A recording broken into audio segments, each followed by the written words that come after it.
blessed already. I've heard good things. I've added to my library. Dr. Sexton blessed us with a book. And Pastor Brent, thank you so much for that. You a doctor yet? Yeah, he's a doctor too. There's a lot of doctors in the house today. But I'll tell you, I appreciate these men of God. I was sharing Pastor Sexton a minute ago that I get to watch him. I watch him online. And you just never know who's watching it. That's a good lesson. That's a good sermon right there. You never know who's watching it. But you said it right, Pastor. It is hard. I've got to watch.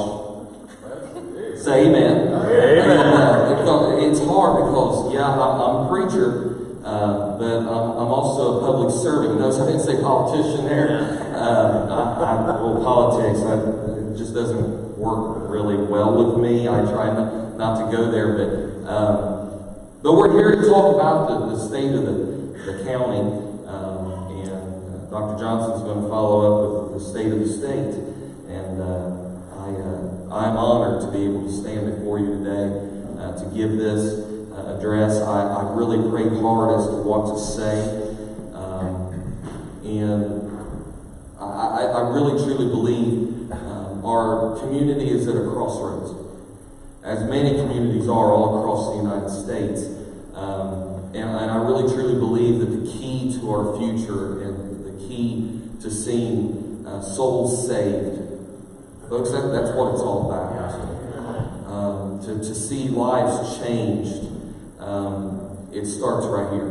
Amen. It starts with the church. It starts with you. It starts with me. It starts at a personal level and a desire to see things happen.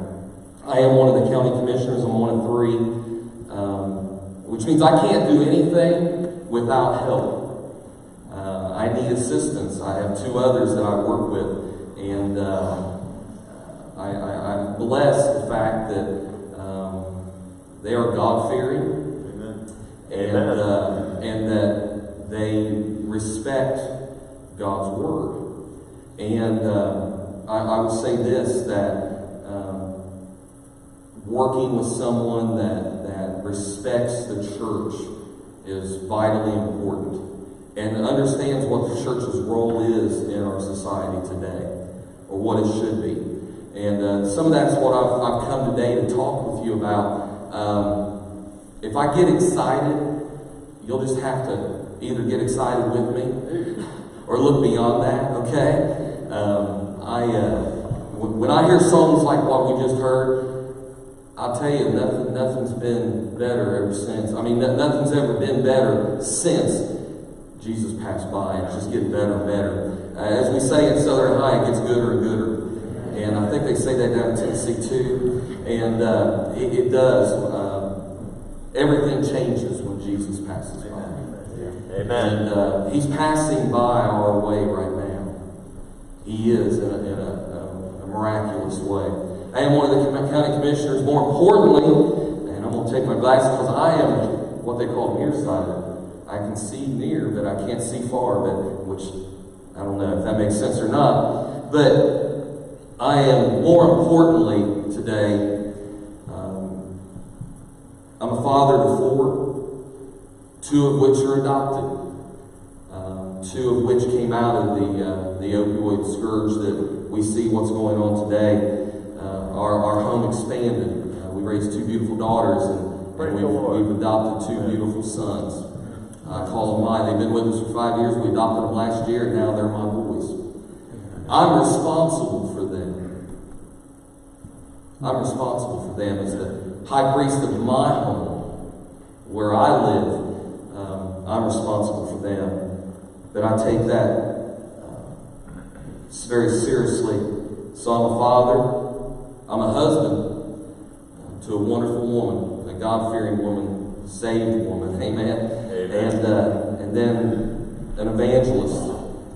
Preached, my goodness, everywhere. But most importantly, I'm a blood-bought child of God. And that means more to me than anything in my life. Amen.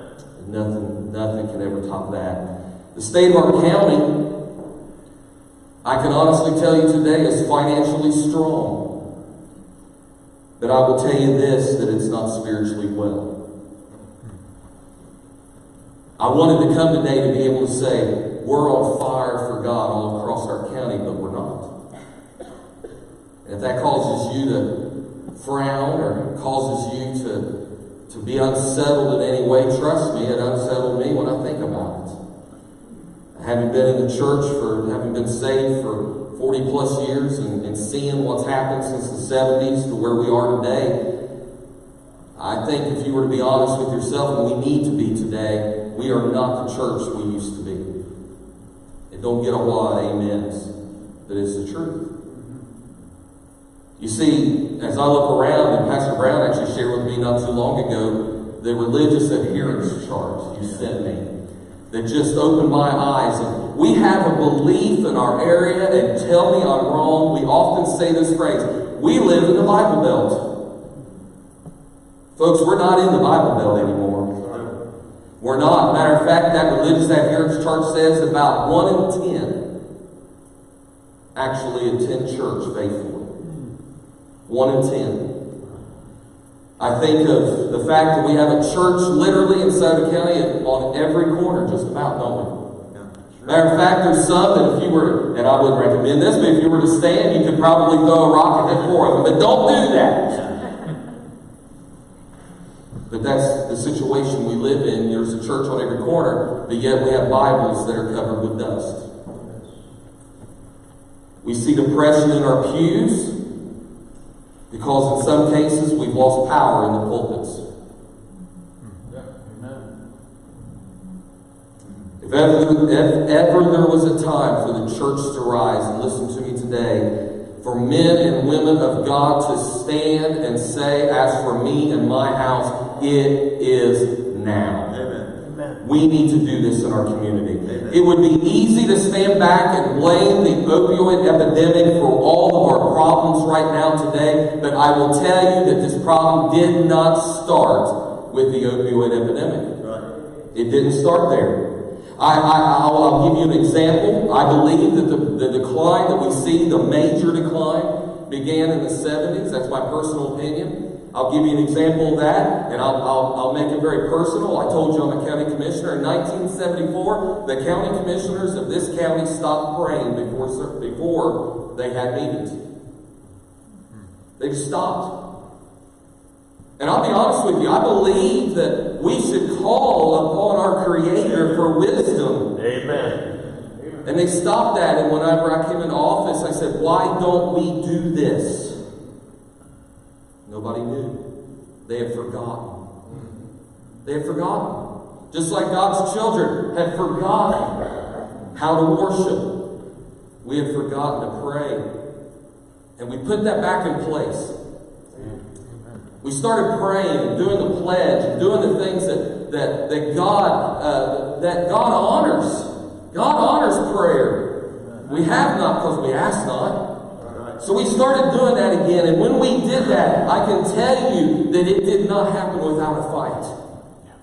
It didn't.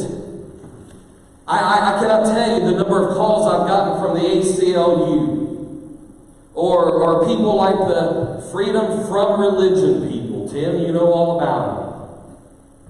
Or local attorneys that found it unsavory that we would dare mention God before we started to do business. And I can only tell you that the easiest way I could tell them that they were wrong was just to tell them to pound sand. I did. I told them, I said, look, I know what our rights are. I know what our Constitution says, and I know that there are certain rights that are given and provided by our Creator. They didn't like that. But do you know, the more I said it, the less the calls came?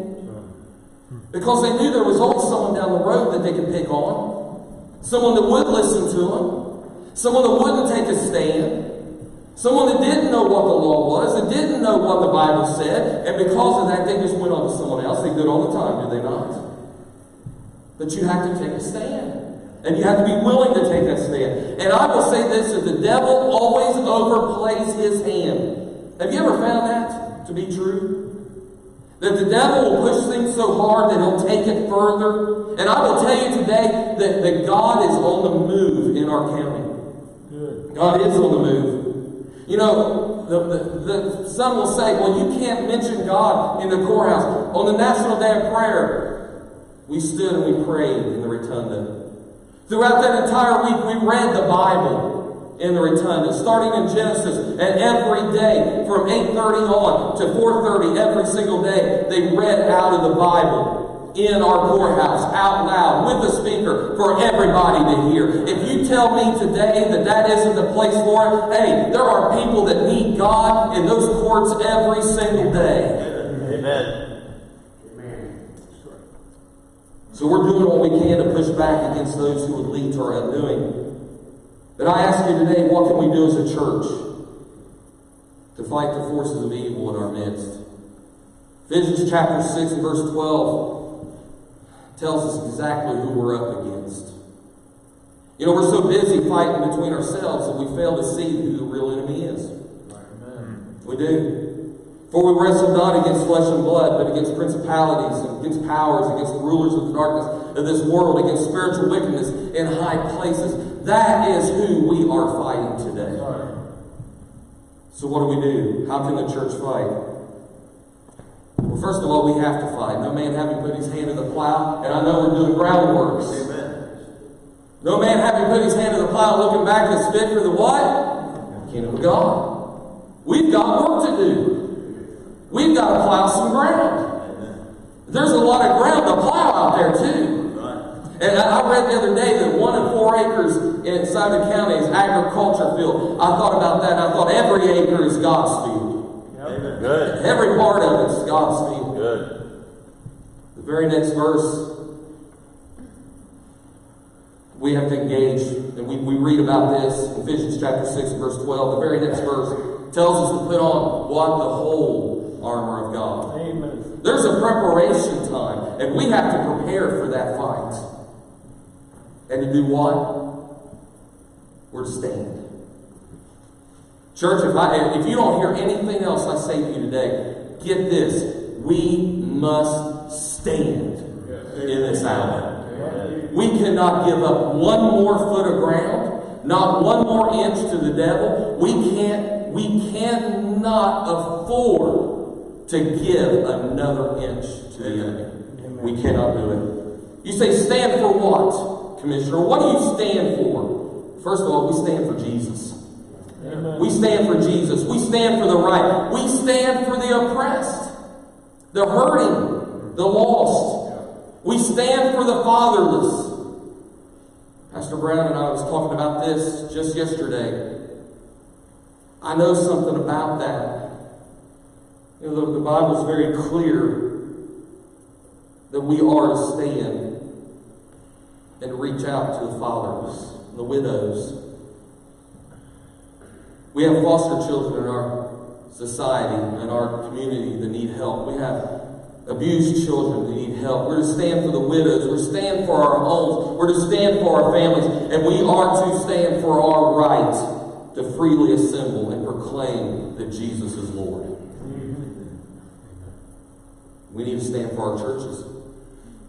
If someone badmouths your church, you tell them how great it is. Amen. Don't stand there and let them do that. You tell them that Jesus is Lord, and I love my church, and I love my pastor, and I love everybody I go to church with, and most of all, I'm saved and on my way to heaven. Amen. Tell them. They can go away mad, or they can go away glad. Sometimes they just go away. But sometimes they might come your way and want to be a part. Fatherless in Sauter County. Let's talk about that for a little bit. We have over 200 children in foster care right now, or some type of residential home. Kinship is a big thing that's going on right now. We have individuals, that is relatives. Those are relatives that take care of these kids. We have grandmas, we have grandpas. Some cases we have great-grandmas and great-grandpas. We have aunts and uncles like we were. We have individuals that are stepping in the gap, trying their best, providing. But here's the key. In foster, you get money. In kinship, you don't get anything. So we have individuals, and I'll get to it here in just a second, we have individuals that are taking a burden on themselves completely, 100%. And we're praying that those people are bringing their kids to church. And we're praying. And if they're not, if you don't have a van ministry, get one. Amen. I was a van kid. Amen. How many of you are van kids? Look at that. And because of the van and the gentleman that loved Jesus and came and got me every day on that hill that we lived on, because of that, I got saved. Amen. So don't tell me those aren't important. They are important. I'm about to. We have a major need for foster parents. These kids are mainly the result of the drug abuse in the homes, and many have been abused. But we need to unite as a church. A church, not just this church, all churches, to see how we can help. And I'm going to tell you exactly how to do it here in a little bit. But what if churches identified and assisted these folks? What if churches sought out their local children protective services or children's services and asked, what can we do to help? Have we done that? Have you done that? My. The book of James addresses these pressing matters. Pure religion and undefiled before God and the fathers, to visit the fathers and the widows in their affliction, and to keep himself unspotted from the world. Part of our mission.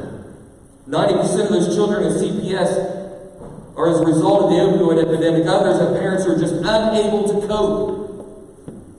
You do realize mental health is becoming a major issue in our society, and not just in society as a whole. Oh, I thought that was me. What? That scared me. Not just our society as a whole, but in the church.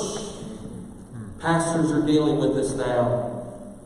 Overdose calls from 2010 to today are up, and listen to this number, 666%. The devil's put his mark on it himself. Think about that. In our county. OD deaths are up 67% since 2011. They doubled last year, and our coroner's budget, I know this, because I'm one of the ones that put that money out there, has tripled in 1 year. Drug-related calls are up 95% since 2010. The opioid lawsuit that we are taking part in right now, that the county has filed. You ask, what are we doing to combat? Well, we're in the middle of a huge, and you see it in the news about the national litigation and everything's going on. But in order for us to understand the battle that we have in front of us, you need to understand this. And this statistic will startle some of you in this room. There's a thing called milligram equivalents. Dr. Johnson, you know all about it.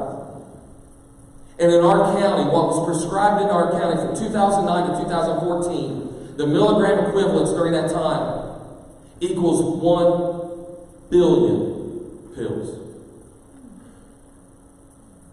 Not million, not thousand, billion flooded into our community. Now you know what we're dealing with. So why do I tell you all this? Simply put, we have to be honest with ourselves in order to be called to action. Can I give you an example today? And I'm taking more time than I'm supposed to. Take it up again. And I'm keeping you from lunch. Do not get mad at me. You're going to keep them from lunch. Can I give you an example? I'll give you a personal example. In March of 2019, I was diagnosed with cancer. I was diagnosed with melanoma cancer, and not just any melanoma. Melanoma cancer of the worst type. Mayo Clinic came back, James Cancer Center came back and told me, I can't even pronounce the words, what it was. I just know it was melanoma. And as I went up to James Hospital, they gave me the news. They said, you may have, in 1 year, 15% chance of survival, in 5%. That was a long ride home with my wife. I remember sitting there speechless. I'll tell you what I really recall the most is the devil climbing up on my shoulder and saying, look at you. Well, he don't play fair, does he? You've preached. You've lived your life for Christ. You've tried to serve others. You've raised a good family, and look what you've got to show for it. But can I tell you that fear in about 24 hours turned into faith in action? Good. And you know, in that case, you get your priorities set real straight, real quick. Yes, sir. And I had to make up my mind exactly what that was going to be. And for me, it was simply this: my God, my family, and my country. You say, why is that? Because God is my all. Amen. He's my all. And my family, because God gave them to me to take care of. And of course, I was worried about how that was going to happen if God didn't choose to heal me. And then, of course, my country, because I was concerned about what I would leave to my children. And you know, it's amazing what happens when you find out your life may no longer be measured in years. That could be measured literally in weeks and days. It changes everything, Pastor. It changes everything. And the urgency of the time and the moment kicks in. This urgency that comes across, it just permeates every part of your soul. It kicks in, and literally anything that doesn't have a heavenly impact fades away. It just fades away. So you say, you're looking decent. Well, God chose to miraculously heal me. Amen. Amen. Amen. Because I held on to the promise of His healing. By His stripes we are healed. Amen. They can't find any cancer today. Amen. But the urgency remains, because at any moment I could be called out of here. And any of us could. Amen. So what do we do? Church leaders, we are dealing with a problem worse than cancer. Because cancer may be able to take the body, but sin will take the soul. It will take the soul. So what can we do? We have to follow the 2 Corinthians chapter 7 model. We have to humble ourselves. We have to accept the reality of the times. We need to pray. We need to seek His face. And we need to turn from our wicked ways. And then He said He would hear us, forgive us, and heal our land. So what can we do? And here it is. Pastors, lay leaders, elders, deacons, whoever it might be that's here today, get your church to engage in foster care. You say, how do we do that? If every church represented here today and during this crusade committed to sponsoring one foster family, where you send them for the training, you pay for all of that, you pay for their gas, you pay for their food to go and come and go, you pay for all that. As a church, you sponsor that family to go, and you make it possible for them to adopt that child into their home, and that they are going to be God-fearing parents. You will change our community. Well, you got the line. What a challenge. What a challenge. You can always tell when you're plowing wheat when it gets quiet. Take up a collection. Oh, what do you mean take up a collection? Take up a collection for kinship providers. I told you, they don't get a dime.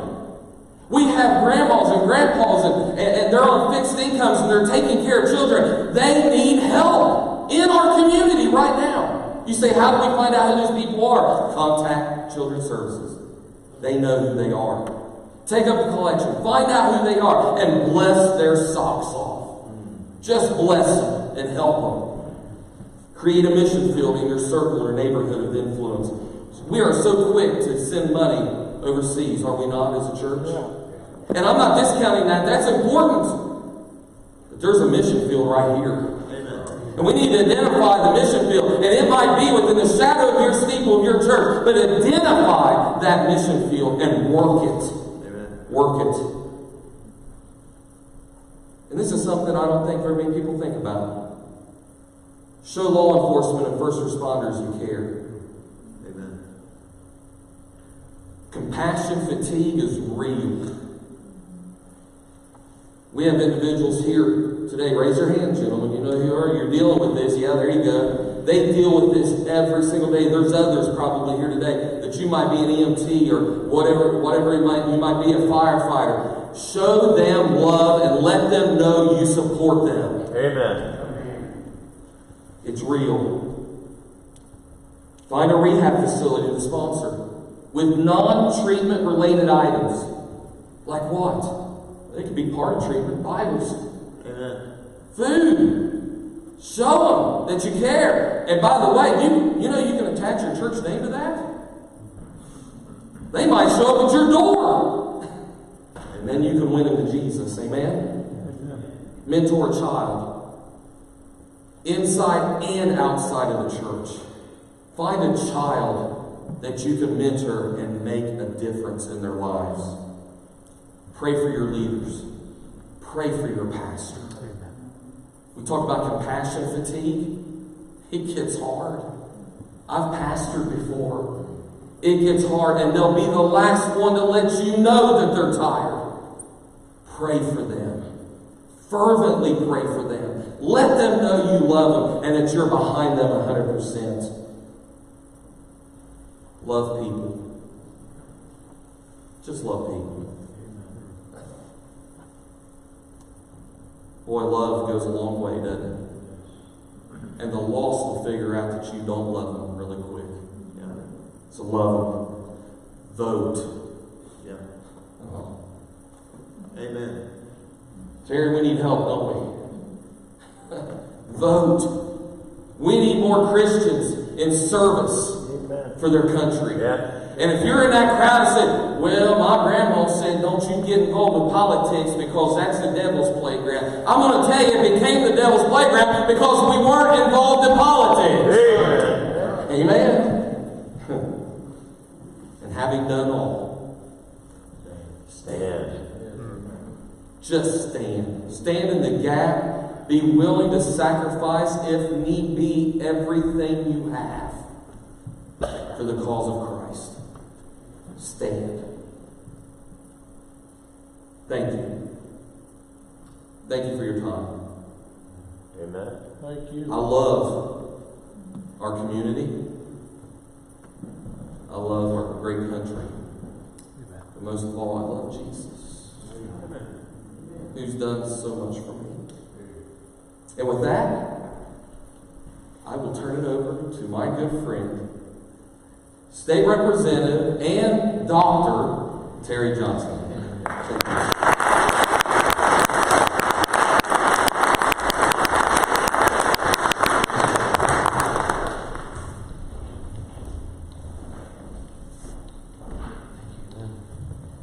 I'm up with my mic. Can you hear me? Not great. I sound great. I like that. So what do you think about Commissioner Brian Davis?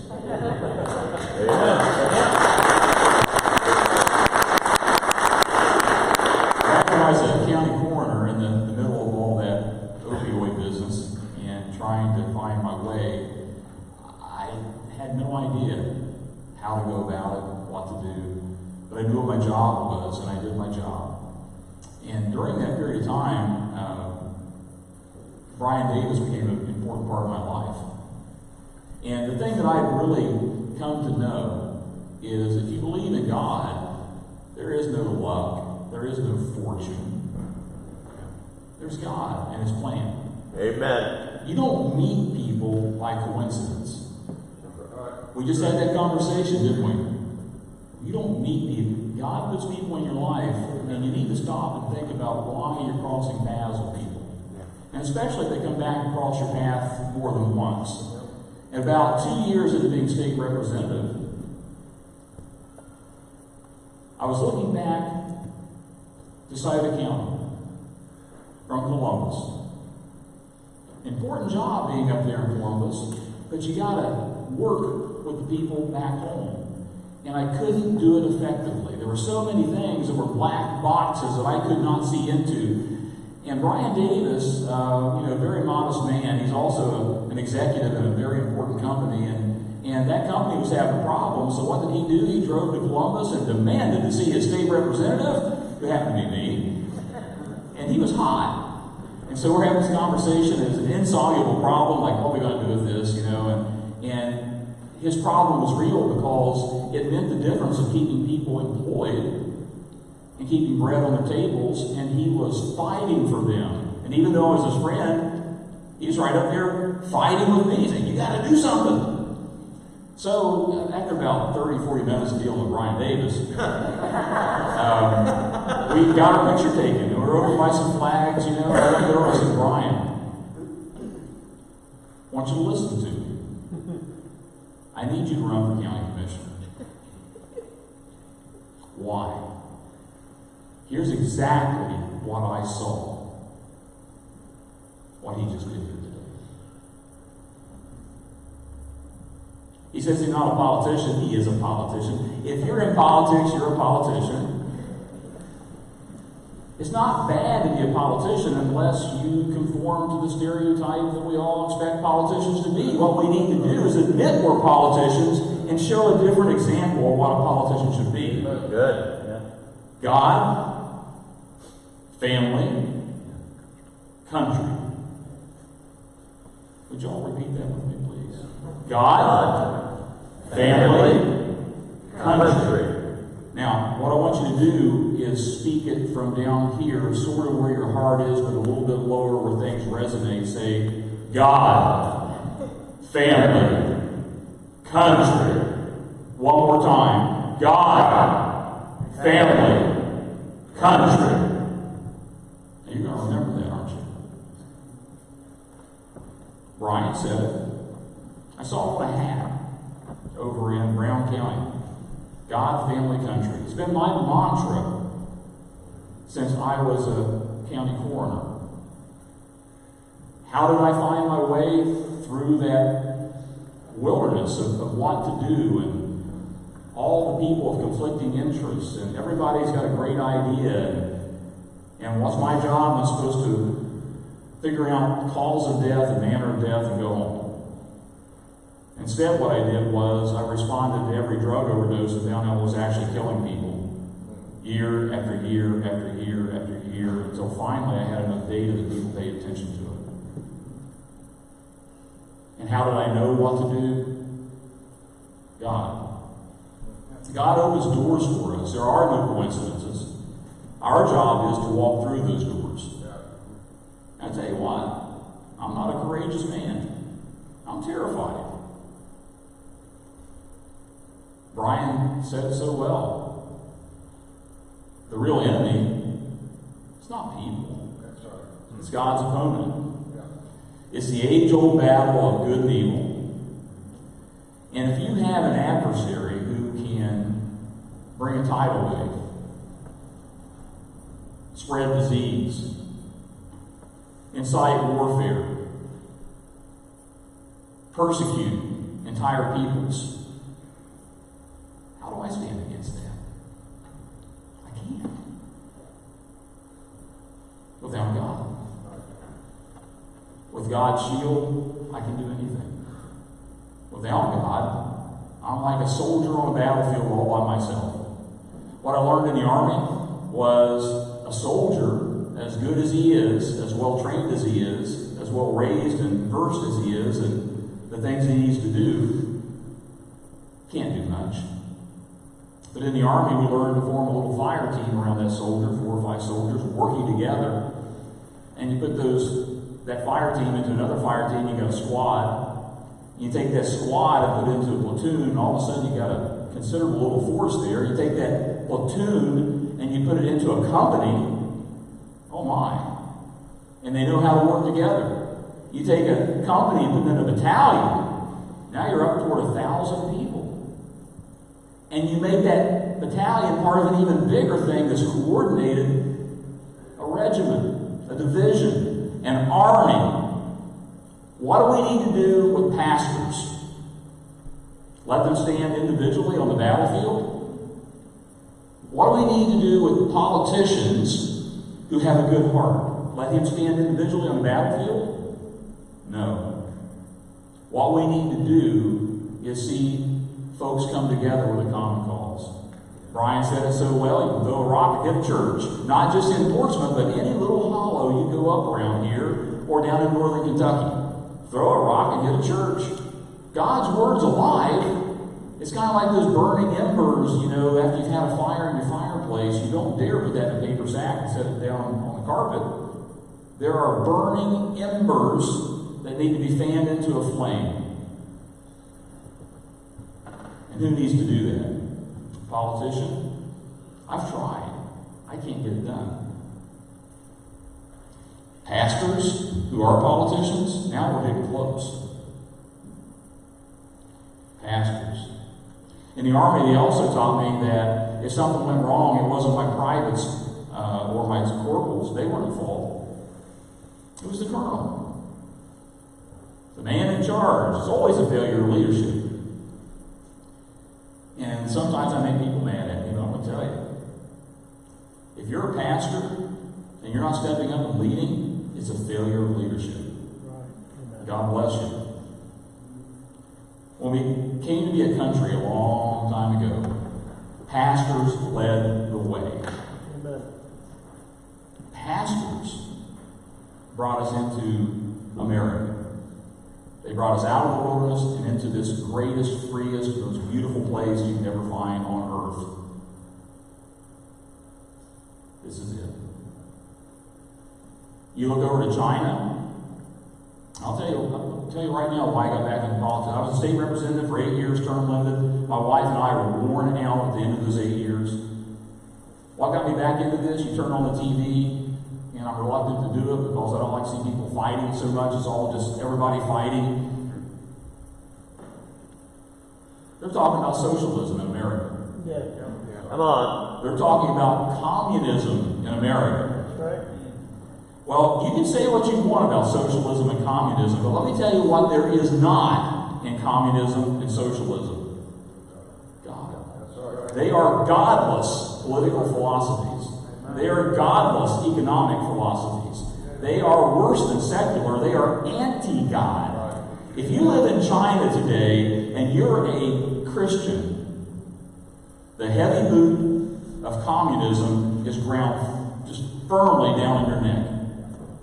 You get nowhere but prison and deprivation if you admit openly that you're a Christian. And yet, that's where Christianity is growing leaps and bounds in defiance of that communist government. And here in America, we got people saying, yeah, I don't know, I kind of like not working on the weekends. That's a socialistic thing. And they got all these things they call it. They have no idea what they're talking about. And let me tell you what, if the people in America were led by pastors, these goofballs would be laughed off the TV. That's right. If Christians came out and voted, forget everybody else of faith, if only Christians came out and voted, this wouldn't even be an issue. But if we sit home and we leave it to others, we're not doing God's work. Amen. Socialism, communism, don't let it go any farther than there's no God. And you tell everybody you know that's a fact. That's right. Let them check it. Even Google, which will take you to different places if they seem conservative, they'll take you away from the conservative thought, the conservative viewpoint. It's engineered that way. Even they can't hide this. Who wants to live in Cuba? All those poor people. You watch Cuba on TV, it's 57 Chevys and fancy music and people with smiles. That is not what's in Cuba. And then you got to say, wait, if I'm watching NBC and they're showing me this on TV and I like these people with their fancy hair and they're so cool and they're so thoughtful, I'm watching this on TV, it's got to be real. No, it's not. It's a lie. Cuba is a horrible place for the average person to live. If you have an appendicitis, you'd be lucky to live. Terrible place. Go to Laos. Laos was one of our allies in the Vietnam War. Now it's a deeply, darkly communist state. Who wants to live in Laos? Vietnam fell to communism. The very thing we didn't want to see happen, it fell to communism. North Korea. Who wants to live in North Korea? Not me. China. The true evil empire. We had our eyes fixed on the Soviet Union, and we should have been watching the Soviet Union. But who was right there in their shadow the whole time? China. Communist China. Communist China is full of wonderful people. People you'd love to just pick up and hug and show loving mentorship to. And wouldn't you love to have them under the American form of government? I would. Beautiful people, ruled by one of the deepest, darkest, ugliest governments ever to shadow the earth. Amen. Make no mistake, when you buy something that says made in China, you're feeding that beast. You say, well, I can't buy anything unless I buy something from China. Buy less. Find something made in America that actually is not a symbol of America and buy it. How much stuff do we actually need? And why do we buy all this crap from China? And feed the beast?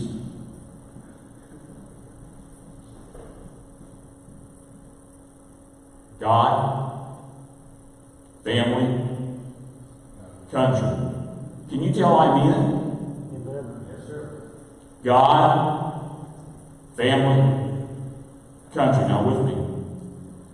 God, family, country. One more time, I need you to mean this because you got to take it out of here and you got to do something with it. God, family, country. God bless you. Amen.